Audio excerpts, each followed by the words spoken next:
एक आप फरमाते हैं अपनी हिकायात के अंदर, एक हिकायत लिखते हैं गुलिस्तानी सादी में कि एक फ़कीर, एक दरवेश एक जगह बैठा था, उसके करीब से लोगों का हुजूम गुजरा।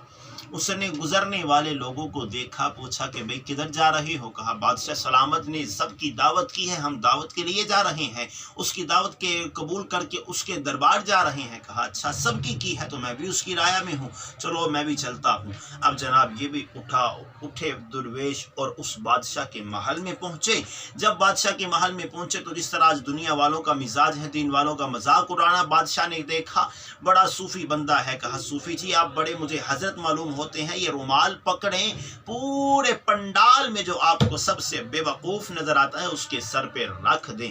अब फकीर ने, उस दुर्वेश ने रुमाल पकड़ा और चलता चलता सीधा बादशाह की जानिब बादशाह के सर पे रखने लगा। बादशाह ने दिल में दुआएं की, या अल्लाह जिस मुसीबत से बचा ले, ये तो मेरे ही गल पड़ने वाली है, दोबारा मैं किसी की तजलील ना करूंगा। अब वो रुमाल लिया, किसी को दिया नहीं बल्कि वापस लेकर दरबार से निकल गए।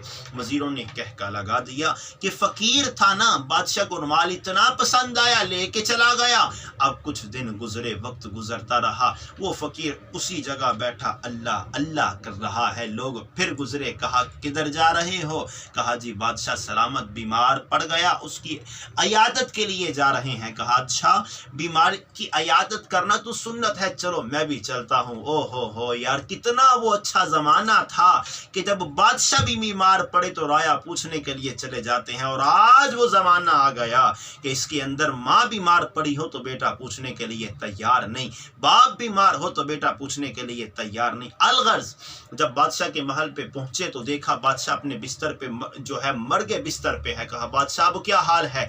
कहा क्या पूछते हो, अब तो दुनिया से जाने वाला हूँ, अब तो नजर भी अब कुछ हाथ भी कांप रहे हैं, जिस्म से रूह भी निकल रही, अब क्या, कुछ नहीं कह सकता। कहा बादशाह रुक जरा, ये रुमाल देख रहा है, रुमाल पहचानता है? कहा मेरा ही रुमाल है। कहा फुला मौके पे तूने कहा था बेवकूफ के सर पे रख, आज मैं तेरे सर पे रखता हूँ। बादशाह ने कहा ये बता मैं बेवकूफ कैसे हो गया? कहा कि मुझे बादशाह तू बता, अपनी राय, अपनी सल्तनत में किसी और तूने मुल्क में जाना होता, किसी और इलाके में जाना होता, क्या करवाता? कहा वहां पहले इंतजाम करवाया जाता, प्रोटोकॉल होता, फिर जाता, कितनी देर के लिए? बादशाह कहने लगा 1 घंटे 2 घंटे या 1 दिन के लिए, 1 रात के लिए। फिर क्या करता? वहां से जाके वापस पलट आता। कहा बादशाह इसीलिए तो मैंने कहा कि तू सबसे बड़ा बेवकूफ है, जिस जगह तूने आरजी जाना है उस जगह की तैयारी तो कर ली, जिस कब्र में हमेशा